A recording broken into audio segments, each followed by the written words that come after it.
Hey guys, welcome back to my channel. It's Tanisha if you're new here. Today's going to be a super exciting video. We have lots of stuff going on. I'm doing a little bit of a DIY. I'm also going to be doing a little bit of a skincare update. It's been about a month since I've been using Aprilskin products. I want to share with you guys what I love about them and just give you a little update on my skin. I have some new fashion pieces that I also wanted to share. So best shorts that I have found. They literally fit me so well. So I want to share with you guys what I picked up. So first, kicking it off with a little DIY, like I said. I found these chain links from Studio McGee. If you guys don't follow them on Instagram or YouTube, I absolutely love her style and just design aesthetic. It's just so good in everything that I want in either my room, apartment, future house, like literally everything. And she came out with a line with Target. You literally can't find any of the stuff anywhere, but the links that I saw she created were so amazing, so good. I actually found an account on Instagram who recreated them, did like a DIY, and it looked so easy that I was like, okay, I need to film this for YouTube and show you guys how to make these links, because it can be a fun little DIY project that you guys can do in quarantine, or you know, just make something really cute for either your console table, drape them on like your nightstand or books or whatever. Like, it's just a really nice piece to have in your home, and you can switch up the placement of it. I'll show you guys everything that you'll need. It's super easy. I don't think these materials cost me more than $20, so I will have everything linked down below that you need. You'll need the clay, obviously. So this I picked up from Target. This is just the air dry clay from Crayola, focusing on my face. But this is what you'll need. Picked up Rust-Oleum spray paint. So if you could tell by the texture of the actual paint, it has a little bit of grit, and it's like that stone, like natural material, so it'll look really good with like the new vibe that I'm trying to create for my room and just in general. Like, I feel like my style is changing a little bit. So if you guys are new to my channel, make sure you subscribe down below. There's lots of content on here: fashion, beauty, lifestyle, obviously DIY, home decor, career, everything like that. So subscribe before you leave, and let's get started. Okay, first things first, I just have this marble tray that I actually also got from HomeGoods a couple years ago, using this to roll out our clay. Got a little Clorox wipe and I just wiped it down. Make sure that there's no dirt, because you don't want any dirt to be sticking to your clay. Make sure whichever surface that you're using, it's nice and clean. Putting up our clay, again, I'm using the air dry clay from Crayola, and this is what it looks like. So it's like a big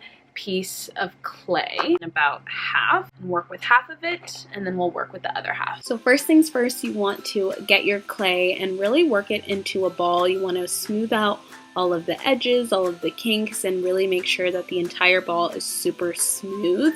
So this process takes a while. You're probably going to do this for about 10 minutes, but really work at it. Really make sure that everything is all smoothed out. Once it's smooth, then you're going to start rolling it in the palm of your hands, really just making sure that all of the lines are out, all of the edges are really smooth. Once you have that, then you're going to start working it into a line. So really just rolling it out, almost like a pizza dough, just roll, roll, roll. This for me was the hardest part, because you not only want it to be round and circular, you still are trying to get all of the lines and kinks out. So really just take your time with this part. You want it to be as close to perfect as you can. You may have to put your elbows and your back into it, but really take your time and make sure that it's as good as you can get. Then you want to use a little knife, cut a piece off, and then work with that smaller piece. Found that my little marble tray was a little bit too short, so really just make sure that you have enough space to work with. So once your rope and clay is all smooth, you want to work it and move it into a C form. I just went back, made it into a C, and really just made sure all the edges were still smooth. This is something that you're constantly going to have to do, but once you get the hang of it, you're gonna kind of feel good about it. Also, not all of the C's are gonna look the exact same. What I did is got some water and just really acted like I was in a pottery class, and clearly I'm having too much fun. So really just get some water and really just work out all the lines, all the kinks, and this part took the most time, but it really did make a difference. You want to make sure that it's as smooth as you can. You're going to get a little bit dirty, but that is the fun in it. All right, so I'm all done with my clay work. Wetted it a little bit, as you can see, so that I can make all of the edges a little bit soft and more uniform. Of course, this is not bought, so not every single piece is going to be perfect, but I think I got all of the kinks out for the most part. I'm just letting them sit on these Ziploc bags. I'm going to leave them for about 2 days. Last time I did this, I didn't wait long enough, so this time I'm going to wait 2 days, maybe halfway through, so tomorrow I'll flip them over to the other side without the edges, and then in 2 days we will spray paint. So stay tuned till the end of the video to see how these turn out. Okay, it's a work day. It's Tuesday and I'm just doing a little bit of filming, doing my DIY. Still have work, so I kind of took a little bit of a break. I'm gonna get back to work, answer emails. I have 31 emails in the span of an hour, so I'm gonna get back to work, and then after we will do some skincare.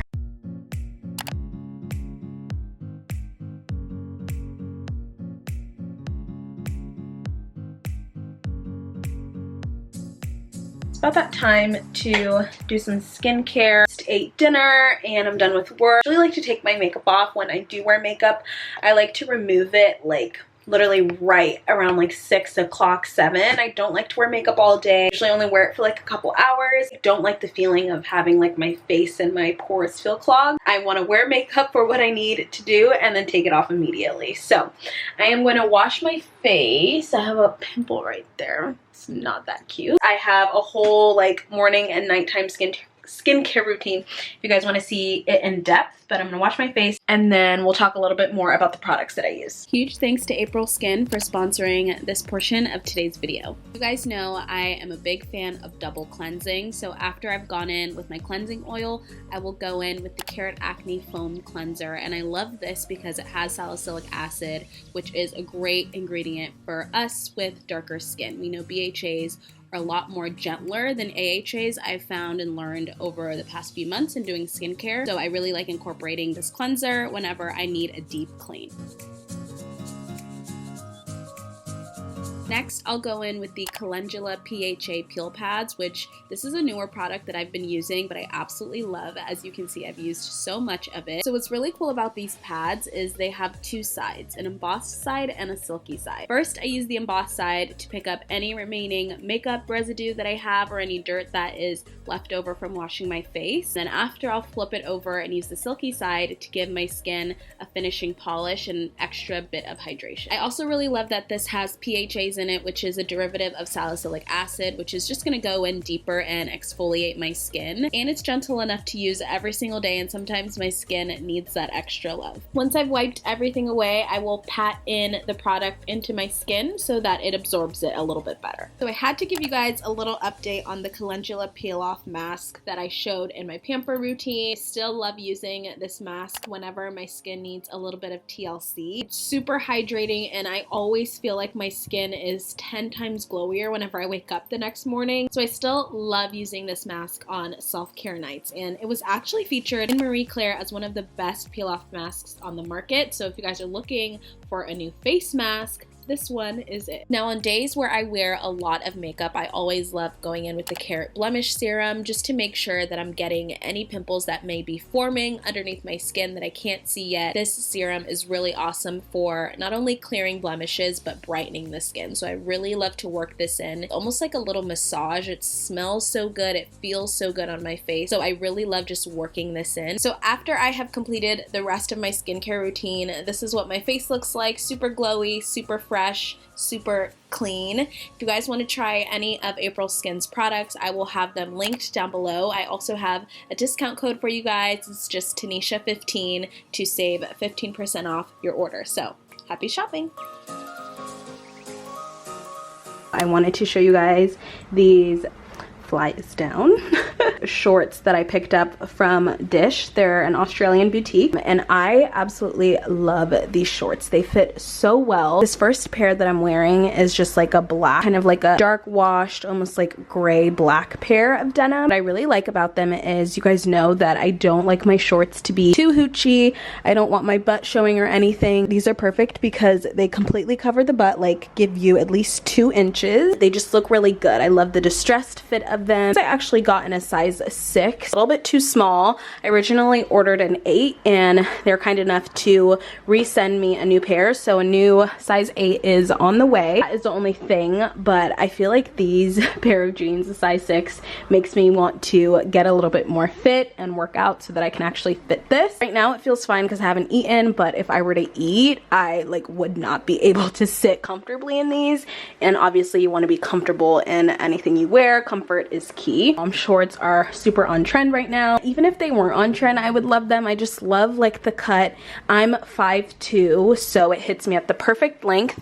Usually with mom shorts, you have to be really careful because they either cut you at like a really weird length, especially if you're really short like me. So I feel like these are perfect. Not too short, but also not too long. Like they give that longer mom jean, mom short type of look. So I absolutely love these, you guys. Australian boutiques are like literally the way to go. I don't know what I was doing before. I actually ordered them in another size. So not another size, another color. Beige color that I think is also really cute. Same exact jean, distressed mom jean, but these are in a size 8, so a little bit bigger. I wish they made like a size 7.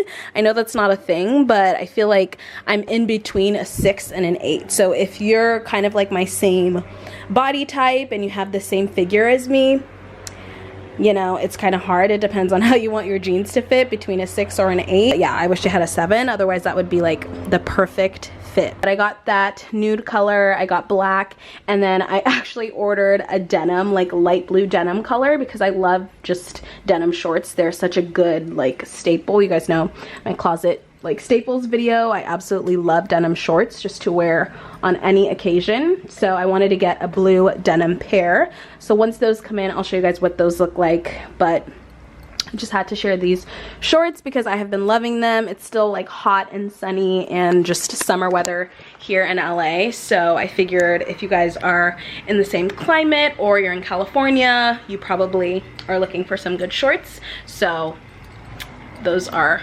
so good. Time to start spray painting.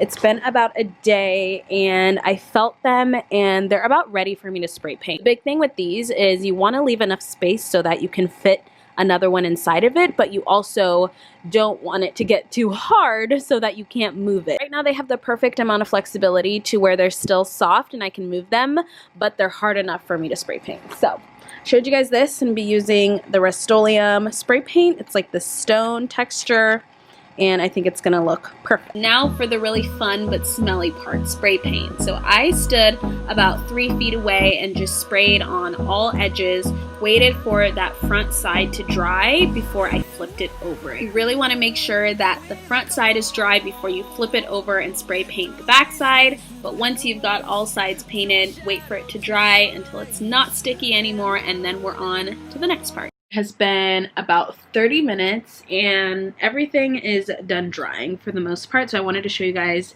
the look of the stone. You can tell it looks like stone, but it's all paint and it looks like something that you would buy, so I am pretty impressed. So now what we're gonna do is, like I said, it's still movable, so I want to be able to, you know, super glue everything together, but I want it to be arranged in a specific way.